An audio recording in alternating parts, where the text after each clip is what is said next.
It's debate night, but we're not at the Reagan Library. We are undisclosed with Mr. Bill O'Reilly. Against my will. Bill O'Reilly, what a pleasure this is. Thank you for doing it. I have one question before we begin. You do? Okay. How long is this going to last? Quite some time. Oh, quite. Because I know these X things and they're like some 4 days. They go on forever. Yeah. Yeah, it's like a deposition. Shave in the middle of them. You know? With no lawyers. Right. So you got canned exactly 6 years before I did, almost to the day, from Fox. How's your life? Well, first of all, what was that like, and how's your life been since? Well, I don't see it as getting canned. I got furloughed. I like that word. Good. Furloughed. See, I've been in this business almost 50 years, and I've worked for CBS, ABC, King World, Inside Edition, and now Fox. And then I did all the local stuff. I worked local. So I understood what most television news people don't, that you are expendable. Yeah. I'm sorry to Sylvester Stallone, but you're expendable, okay? And so when bad things happen, I kind of expect that, even though I was the ratings leader and all that. Once the boss at Fox News, Roger Ailes, left the operation, everything changed. And when everything changes, then anything could happen. Yeah. So it wasn't like thunderbolt like you out of the blue, what the deuce is this, okay? And so what I did was basically accept it right away, like I would accept a car accident or something like that. Yeah. There's nothing I can do about it. There's absolutely nothing I can do about it. We got my people, my lawyers, managers. We had a nice conversation with News Corp. They fulfill their contractual obligations to me, every bit of it. And we said, see you later. That's what happened. So, but you said the predicate to all of this happening was Roger Ailes leaving. Right. What was that exactly? I don't know. I made it my business to stay out of the corporate politics at Fox. Yeah. So in 20 years plus that I was working there, I saw Rupert Murdoch 7 times. Yeah. In 20 years. That's it. I didn't have anything to do with that side of the business. Now, Ailes would call and yell at me from time to time that I said something stupid. And I would say to him, if you're going to call and yell at me when I say something stupid, that's going to take up most of your day, every day. All right, so why don't you just pick your spots here, you know? I didn't have any kind of corporate relationship, so I didn't know. Even with Ailes? Oh, the Ailes was news analysis relationship. Yeah. And news gathering. Did you respect him? The guy was a giant. Yeah. Oh, he knew what was going on. He was a great talent evaluator. Yes. He knew who was good on TV and who wasn't, okay? He's a no BS guy. I asked him a question, I got an answer. Do you know how rare that is in the media? To ask somebody a question, get an honest answer? Never happens. It happened twice to me. Peter Jennings and Roger Ailes. Those were the guys. I ask them a question, I get an honest answer. Both self-made guys. Whatever it was. But here's what people don't understand about television news. It's like professional football, the NFL. If you are a talent, both Carlson and I are talent. That's what they call us, because we're on television. You have to beat the shows that are up against you. Right. Right? So when I was at Inside Edition, I had to beat Wheel of Fortune or whoever I was competing against, right. Okay? Or at least come close. You have to beat the other team. And if you do beat them, like you did and I did, then you're rewarded with money. Not love, not loyalty, money. It's a pure play. So when personnel changes, then it's all thrown into chaos. So Tom Brady leaves the New England Patriots, right? Yeah. The entire dynamic of the organization changes. Now, some might say for the better, some might say for the worse, but it's totally different without Tom Brady. But here's where the analogy breaks down. The Patriots didn't fire Tom Brady the minute he won the Super Bowl and then denounce him as a sex criminal or a racist. So why would you fire the guy, in your case, for example, who had dominated the space, was continuing, still number one? Like, that just seems acting against interest. Like, why would you ever fire the top guy? Matt Lauer actually asked me that question. Yeah, good question. Okay? And he asked me it on the Today Show in a kind of haughty way. I said, it was business. Pride goeth before the fall. So I never asked them why they did what they did. Ever. But why attack But you? listen to me for a minute. This is important. Yeah. I never asked them why they did what they did. I accepted it. Okay? And then, as I said, we got the contracts in order. But at the time, they were trying to buy Sky News. And the Sky operation runs all the soccer in Europe. Huge money making. Oh, yeah. All right. News Corp was trying to buy them. The British regulators were giving them an awful hard time for a number of reasons. And in my mind, I thought that might have something to do with it. But I have to tell you this honestly, I didn't care. I had been there for 20 years. It was time for a change. When I started cable news, it was nothing, but I knew it was going to be huge. And then I said, you know what's going to be the next huge? Alternative independent media. Yes. And I just scampered on over to it. I think there was a week, only a week before I started BillO'Reilly.com. We already had it up and running as a news operation. I took a number of people from Fox with me, good people. And to this day, it's been 6.5 years. It's the most successful independent news agency in the world. So you didn't spend any time locked in your bedroom with a bottle of vodka at all? No, I don't drink. I'm too boring to drink. That's why I don't drink. I don't think feeling sorry for yourself is a good use of anybody's time. Yeah. I accepted the situation, which is the key to life. I knew I wasn't going to change it, right? They made a decision. So why am I going to brood about it? I mean, a lot of Irish guys brood. Yes, You know? it's a brooding island. It is, but I'm not really a brooder. I'm like, okay, that happened. The concern was for my children. I protected my children as best I could, and I succeeded on that, I think. But for me, it was, now we're going to do this, and we're going to make this sing, and we have. Amazing. So you lost no time. None. In fact, I was writing books. I was doing radio. I mean, my radio franchise stayed right where it was. Nothing happened there at all. Nothing happened in publishing. I mean, Killing the Witches is the 13th Killing book. There was no interruption in that.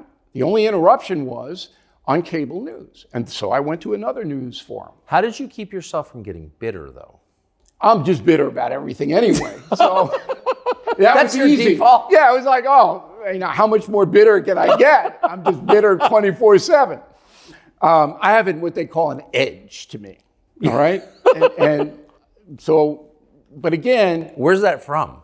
Levittown, after World War II, the baby boomers, 100 kids, and if they didn't like you, it was like, okay, here we go. No kicking, though. We had rules at Levittown. No kicking? Brawling, couldn't kick. You had to So use it's your fists. pre-UFC. Yeah. No tattoos at that time. But anyway, I have a philosophy of life that I've developed, and I stick to it in that discipline. I don't go to a psychiatrist because why drive them crazy? That's not fair to the psychiatrist. If I would walk in, I don't do any of that. I think I'm here for a reason, put on the planet for a reason. I'm trying to be an honest guy, and I make everybody that I work for money. But you know what the greatest thing is? I'll never work for anybody again. I run my own show now. So is that the future? I mean, what is it? You said you worked everywhere in television. Right. Like, what is the future of cable news? What is the future of news? Cable news will be there. Yeah. But it's like the network news. I mean, when was the last time you said, you heard somebody say, wow, did you see that on Norah O'Donnell? When was the last time you heard somebody say that? I don't think I ever have. No. But when Cronkite was there, yeah, and Rather and Brokaw and Jennings, there was juice. Yeah, it was a real thing. So cable stay, where it is, and Fox will win, by the way, because Fox has better talent. Fox wins not because of this ideological, although they have an advantage because traditional Americans have nowhere else to go except Newsmax, but Fox has better talent. The talent is better, and that's it. So people gravitate toward talent. I trained Waters, Jesse Waters. I trained him, okay? So whether you like him or not, he's talented. For sure. And his talent. Hannity's talented. He can deliver a broadcast. Did you give Jesse advice before he started? Hey, I only give advice when people ask me.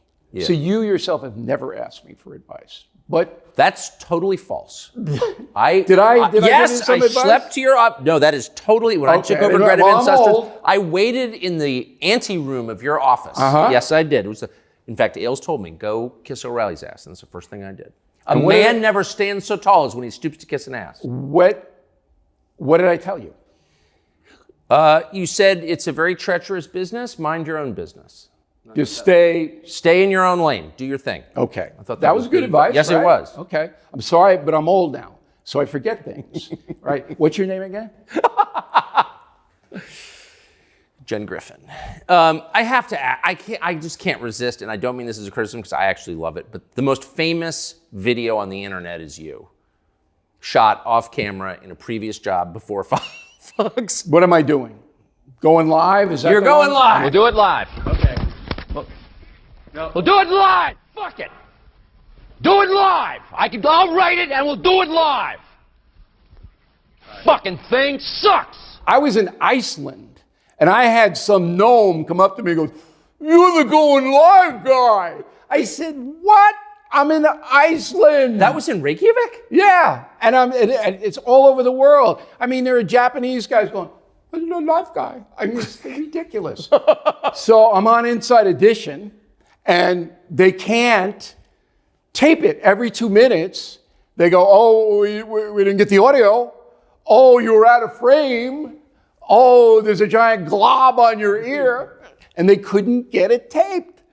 So finally, Irish guy went, "All right, we'll do it live. Fuck it. Do it live. I'll write it and we'll do it live. Fucking thing sucks." And there it goes everywhere.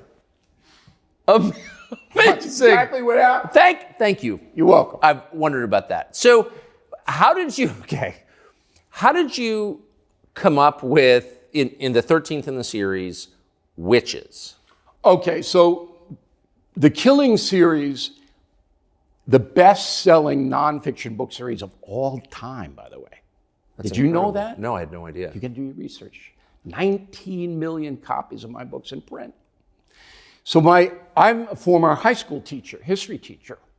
And the way that I entertained the urchins in Opelika, Florida, a slum of Miami, was I told them stories about the people that we were talking about. I wasn't like Mr. Hand in Fast Times at Ridgemont High. Right. Okay? Nobody would order pizza in my class.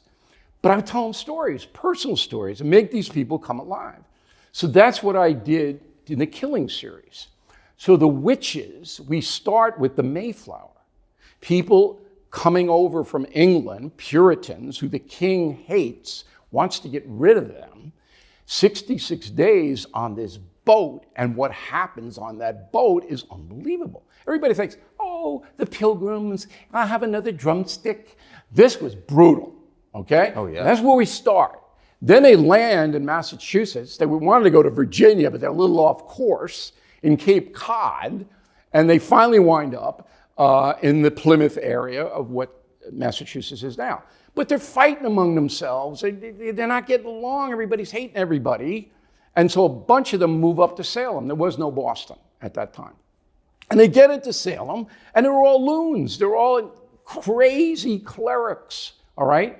And demanding, they have to go to church like 8 hours on Wednesday. I mean, I don't know how they watch primetime TV. They're always in church.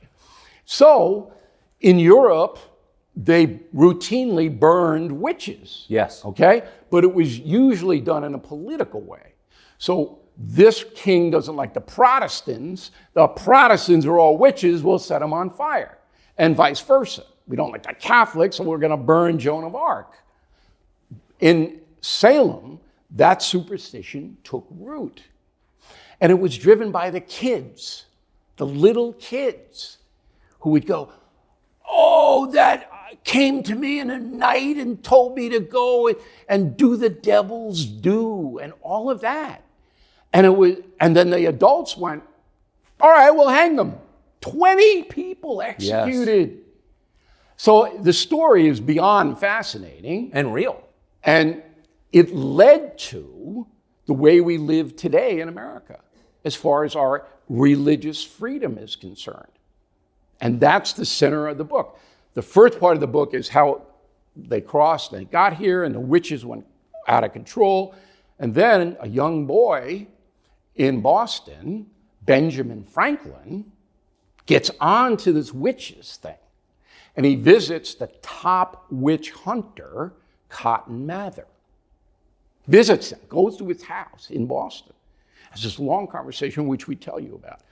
Franklin never forgot the brutality of what the clerics did in Salem and brought it to Philadelphia, where there was a hellacious fight between Patrick Henry and Roger Sherman, who wanted the United States to be a theocracy, wanted to be a Christian nation. We had to put that in the Constitution. And Franklin, Madison, Jefferson, who didn't want any part of that. There was a brawl. And we discussed that. All right, that's the center part of the book. The last part of the book is demonic possession, which people go, oh, listen, when I put you on the set of the movie The Exorcist, okay, while it was being shot by director William Friedkin, who was a pagan, okay, the stuff that happened during that movie, and it's based on a real story. It wasn't a girl, it was a boy, a teenage boy in Maryland who was possessed. We got all the diaries of the 8 exorcists that dealt with this boy, 3 months. You're sitting there going, oof. So, all in all... Well, you're sitting there going, what? So demonic possession is real? To the Jesuits and the Catholic Church, it is. What do you think? I think there's an act of evil. You know, I think it probably runs the television industry in America right now. Without question. Without question. You know, so it's not fair to ask me and you about demonic possession because we've just seen too much. But I'm a Roman Catholic, and yes. I believe there is an act of evil. And what we uncovered in killing the witches, as far as now, I mean, I got to tell you, when I'm reading these diaries written by the Jesuit priests who worked on this boy to try to get him, you know, somewhat under control because he was bleeding and screaming and talking in languages and they recorded it. They recorded the Aramaic. He's a 13-year-old boy in Maryland. He's speaking Aramaic. I mean, it's so... And yes. They didn't teach Aramaic in Bethesda at the time. No, I don't think there's although the Terrapins, University of Maryland, they may have an elective. Wait, so that's... Okay, so did that make you think... You conclude the book in modern-day America, but did it make you wonder if maybe there was a witch or two in Salem? No, because that was so crazy, because every word of the testimony in Salem in 1692 and 3 was written down. Every word was written down. They were scribes writing all the testimony down. And it's up in New England, in museums. We got it all. That was so insane what they were doing up there. And a lot of it had to do with money. They were hanging wealthy landowners so they could seize the land. That was part of the con up there. But when you see little girls turning on their parents, one little girl was driven out of her mind. 2 dogs were deemed to be witches and executed. Okay, I draw the line there. I know. No killing the dogs. That's how crazy it was. Yes. But it had a fragmentation effect that is in play in our society today.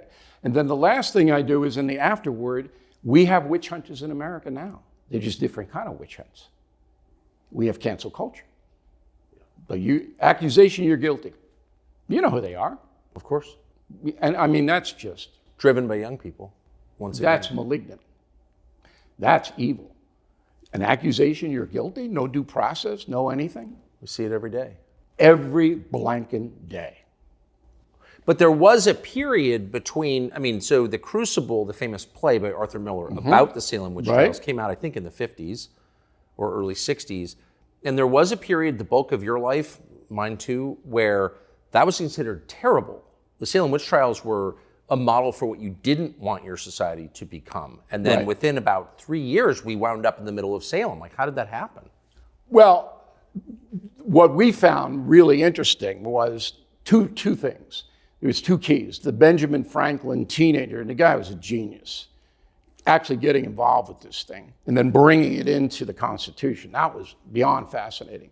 The second thing is now Salem makes millions and millions of dollars marketing witches. It's Witch City, Salem, Massachusetts. So when we called up the mayor to ask a few questions about, hey, there are 20 people hanged by the neck until dead, but you're making millions off these people. Nobody would talk to us in Salem. They wouldn't talk to us because it's uneasy. Yeah. They're making big money off the bodies of these innocent people who were strung up by these crazy clerics. Amazing. So I got to ask you about a previous book in your series about the murder of JFK. So at the time, I remember you were attacked for being like a conspiracy nut for suggesting the Warren Commission wasn't fully accurate. Do you feel vindicated, however many years later? We did so much meticulous research on killing Kennedy, and we got, for the first time, the FBI reports about what actually happened. So many people have made so much money off this assassination by saying, oh, it was this, and it was a grassy knoll, and then it was Fidel Castro, and then they got a... We basically just went right down the line, but I couldn't answer one question, and to this day it drives me crazy. Lee Harvey Oswald shot Kennedy. Right. Okay? He did it. But one of the guys who was friends with Lee Harvey Oswald was George de Mohrenschildt. Exactly. A CIA operative, not an agent. De Mohrenschildt was a Russian living in America. And he taught at Bishop College, a black college in Dallas. And de Mohrenschildt, Lee Harvey Oswald was a crude, uneducated man. Yes. Could barely put sentences together. De Mohrenschildt was an aristocrat. White Russian. Right. Why was he hanging around with Lee Harvey Oswald? Why? Like the second he and Marina came to the United States, he was connected with... Boom. Now, there was a Russian expat society in Dallas. Yes. It's true. And you would say, okay, hi, how are you? Maybe you have a little supper on May Day, whatever they're doing, okay? But this guy was hanging with Oswald. And I can't find out. And then de Mohrenschildt commits suicide. Yes. When the church committee investigators approach his home in Palm Beach, Florida. Blows his brains out. His daughter is still alive. I'm not going to say where she is, but we know where she is. I have done everything in my power to try to get that woman to tell me what the hell George de Mohrenschildt was doing with her father. It's the one piece I can't put together. So the last several administrations have kept classified thousands of pages of CIA documents related to the assassination. Seems pretty clear that the CIA had a much larger role in this than they admitted publicly. Well, they were tracking Lee Harvey Oswald, and they picked him up in Mexico City when he tried to get a visa to go to Havana. They knew him. There's no doubt about that the CIA was on their radar scope. But to take it further, you need more hard evidence, and the only guy who had that, other than maybe CIA guys who are all deceased, is de Mohrenschildt. What do you make of Jack Ruby, the lone gunman who killed the lone gunman? Ruby knew he was going to die. Okay? He had cancer. Yeah. So he wanted to go out in a blaze of glory. That's the kind of nutty guy he was. So he knew all the cops in Dallas. And he was around, so they let him waltz right into the police station. Didn't pat him down or anything. He puts out, he kills Oswald. He just wanted to go down in history as being a big shot. So you don't think he was part of any larger network? No. Nope. He's a low-level mob guy.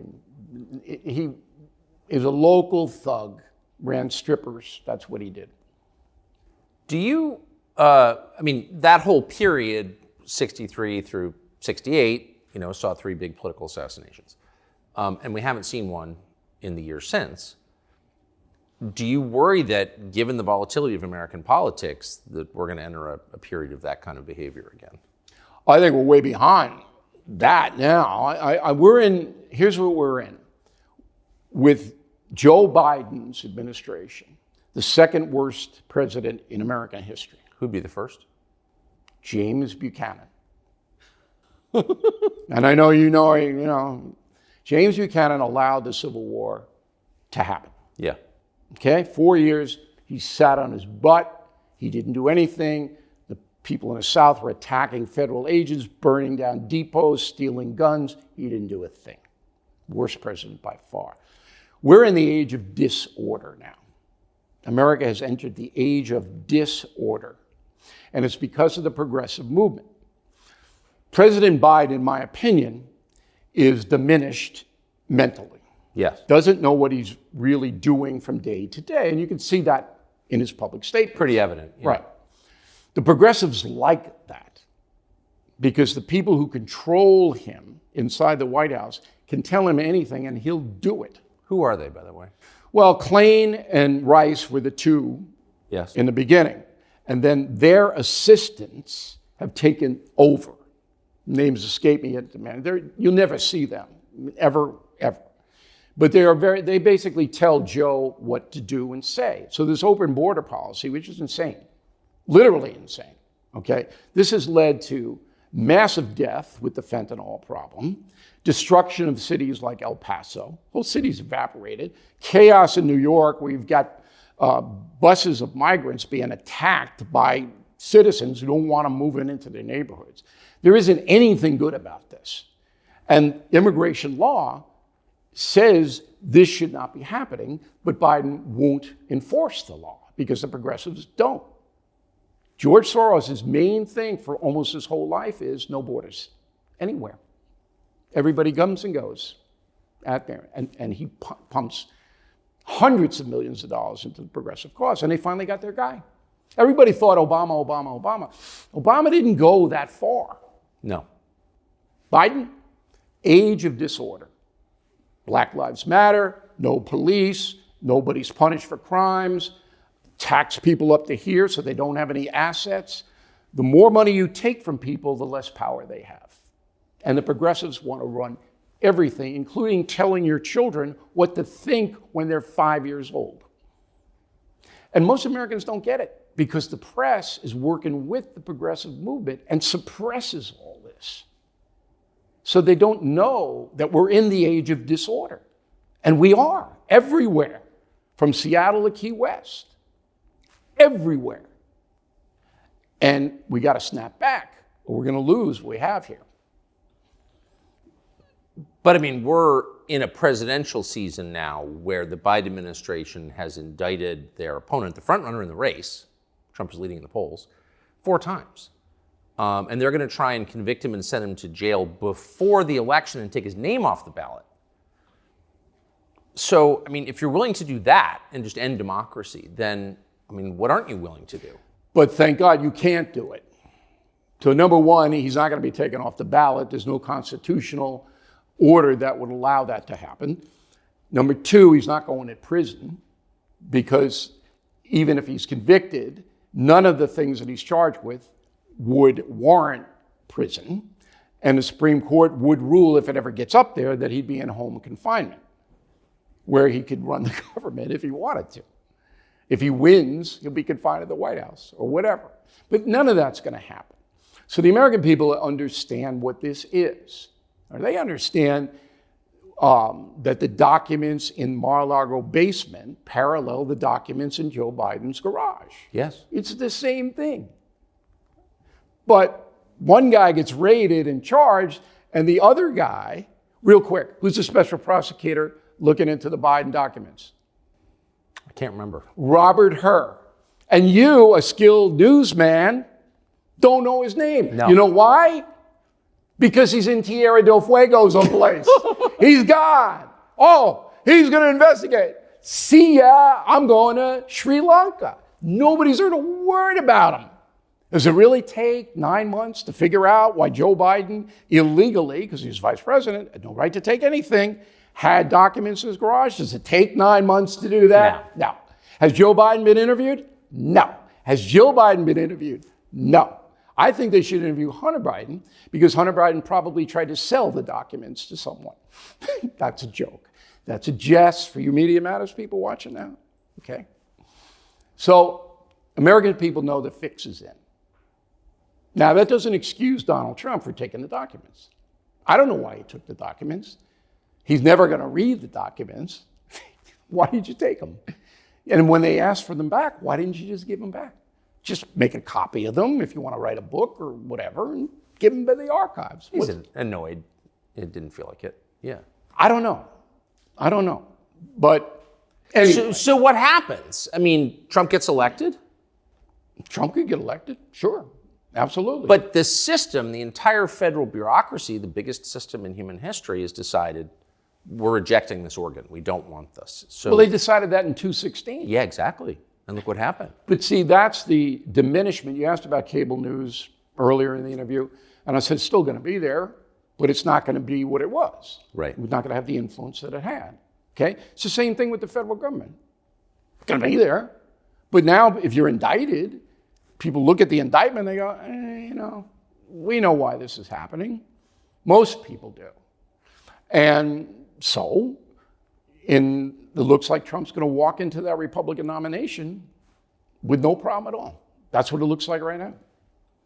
Do you think he'll be writing Killing Trump at some point? I wrote it, The United States of Trump, and I wrote that book if you really want to know who he is and how he got that way. Right. You read The United States of Trump. But so you don't think we run a risk of entering like an actual period of chaos? We are in the chaos now. Yeah, it seems Carlson. that way. It seems that way. We're there. But do you think if Trump gets elected that he'll be able to stand in Washington on January 20th, 2025 and accept the presidency? Look, Trump will do what's best for Trump. I've known him more than 30 years. That's what he's going to do.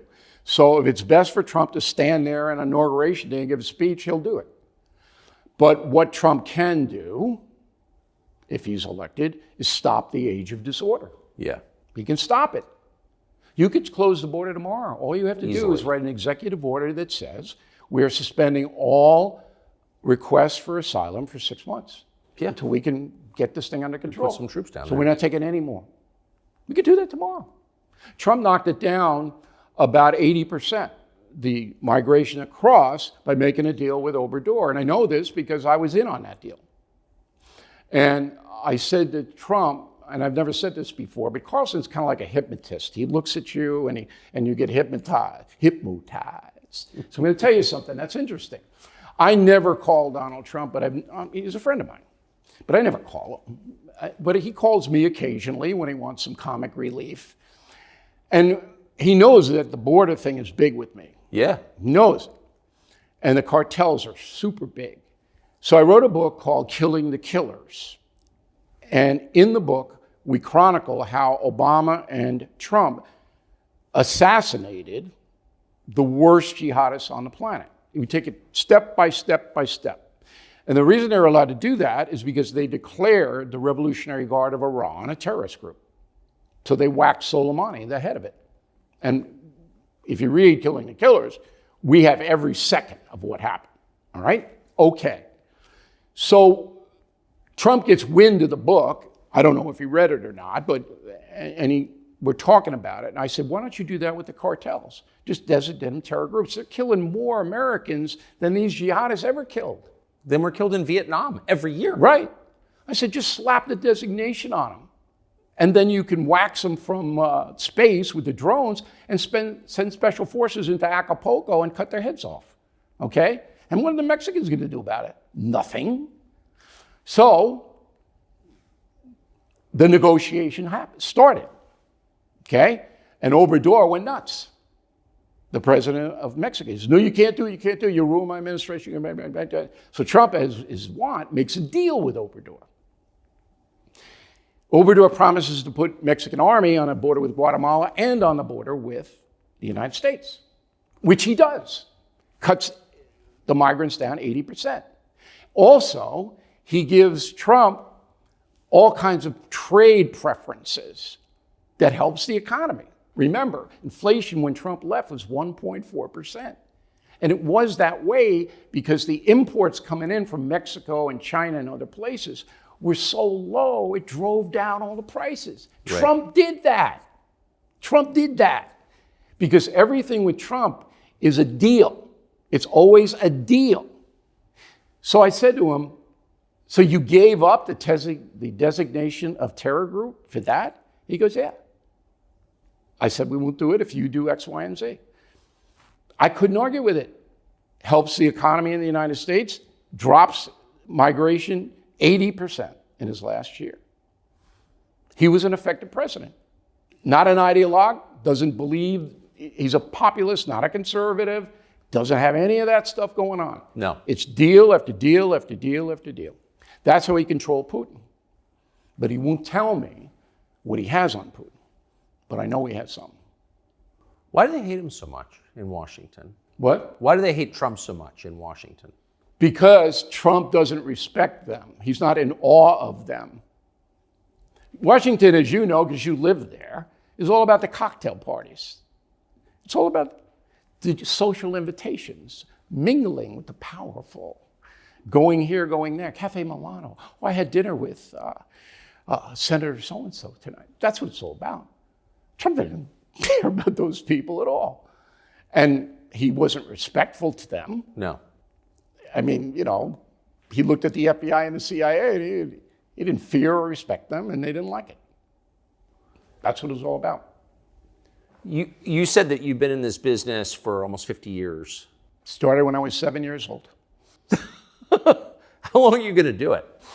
I don't know. That's a good question. I work way too hard for my age. Most of my friends are riding around the villages and little golf course. You know, I mean, you know, and I'm looking at them. It's not too bad. You know, they're out on the beach. You know, I'm working my butt off every day, and I'm going, why am I doing this? Why are you doing it? I don't know. I mean, I have a mission. I said earlier that I'm put on the planet for a reason.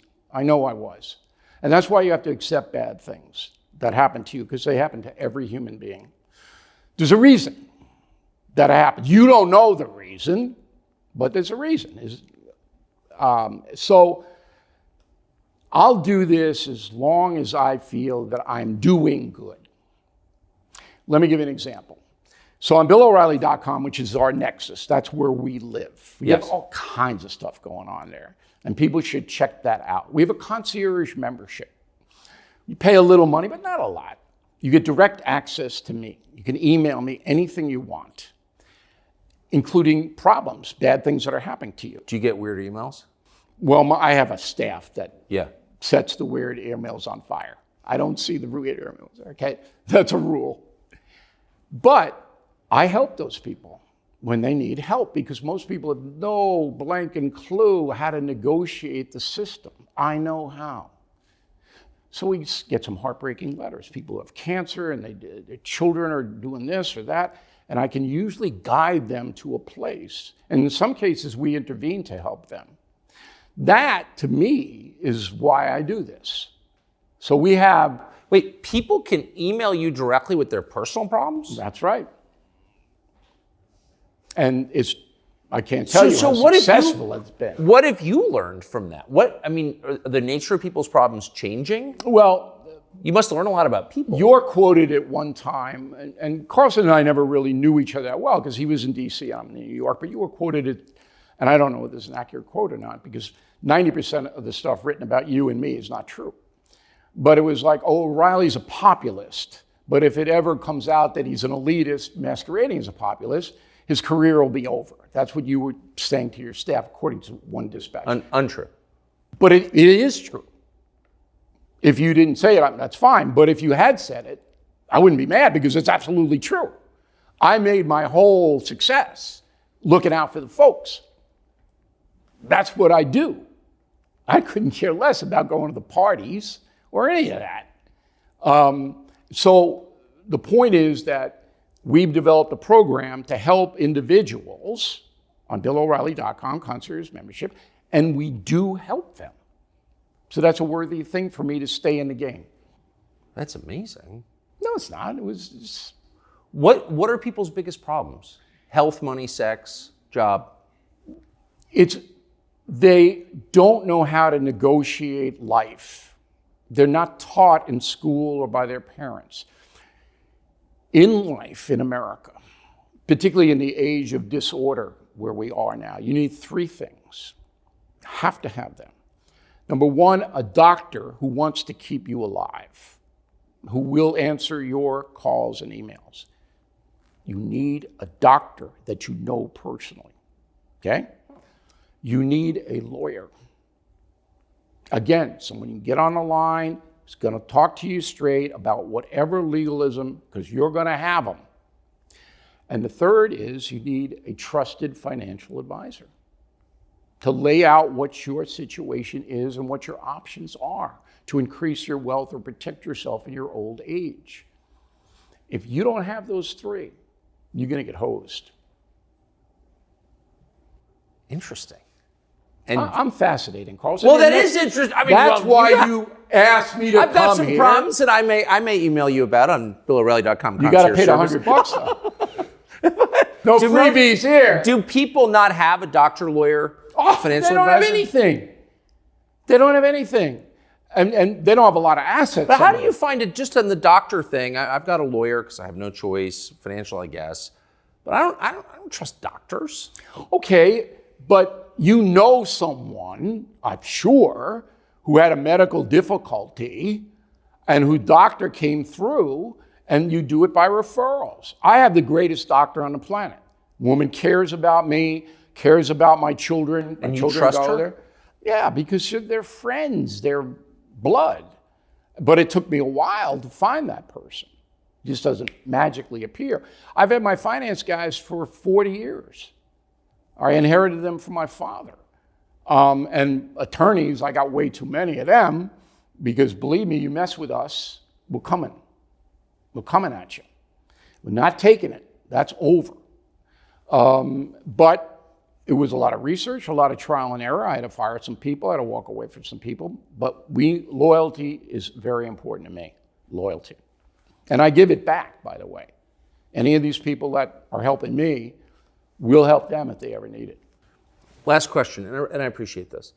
Last question. So everybody hates the media, and that hatred, I think, is well-deserved.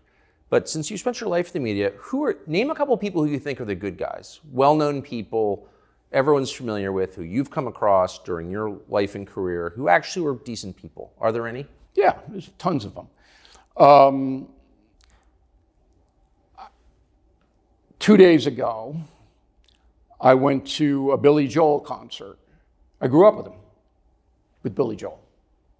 And he is a megastar, and he's the same guy. We had a bunch of laughs backstage and stuff like that. I mean, there are so many. Wow. One of the good things about my career is I know everybody. I know everybody. And I'm not a schmoozer and all that, but there are a lot of good people. There are people, but in the media today, the problem is they're all afraid. Yeah. See, the reason that you were successful and that I was successful is very simple. At 8 o'clock on the Fox News channel, nobody knew what we were going to say. So whether they liked us or they hated us, it didn't matter. That son of a bitch, I want to find out what he's going to say tonight. That was it. Now, talent's afraid. Across the board. They say the wrong thing, they did this, did that, and the bad guys know that. The media matters, people, they know it. It goes viral like that. You know what CNN did to me on Friday? Right after Murdoch announced that he was stepping down as the chairman, CNN ran a montage. And the montage was designed to have their audience believe that Fox News is racist. Okay? Racist! Racist! You were in the montage. I'm proud. Okay. So what they did was they took a bunch of clips, maybe 10 clips. And one of the clips was me saying that slaves were well-fed and had decent housing. That's all they used. O'Reilly endorses slavery. That's all they used. Stupid. This is primetime CNN. That's it. You know what that discussion was about? Michelle Obama gave a lecture saying that slaves built the White House. Okay? And it got a lot of controversy. I went on to Factor, and this was in 2016, and said, she's right. Slaves were employed by the federal government. They were well housed. They were well fed because they had to work to build the White House free. They weren't paid a salary. So Michelle Obama is right. That's what I said. And these sons of bitches at CNN took that 8 seconds where I said slaves were well fed and housed out of that whole thing, put it on their air. How evil is that? Trying to have people who don't know, they don't remember what I said, think that I'm a proponent, as you just said, of slavery. How blanket evil is that? And you know what? Happens every single day in this country. And then the websites pick it up, right? They drive it on out there, and you're defenseless. So that's the age we live in right now. How long is it going to continue? You know, I think the media is shot. I think, as we talked about earlier, the independent agencies, what you're doing on it. It's X, right? It's X. That's what we're calling it. That's what we're calling it. I thought Twitter kind of outdated. I'm kind of I call it X. Whatever it is, you'll be successful. I'm sure I'm already very successful. That's the future. And we don't have to answer to anybody. I don't know about if Musk calls you up in the middle of the night, but nobody's calling me up in the middle of the night. Nobody likes me anyway, they wouldn't. But I don't have to deal with this corporate crap anymore. It's liberation. Bill O'Reilly, that was a genuine pleasure. I appreciate it. You know, it was very kind of you to have us in. I loved it. I'm glad you read Killing the Witches. You know, it's a good Halloween book. I still think there were some witches, but yeah. Well, what you suspicion. should do is, instead of giving candy out at the Carlson household, give them a copy of the book to the urchins. Hey, there's still witches around. Read this thing. Thank you.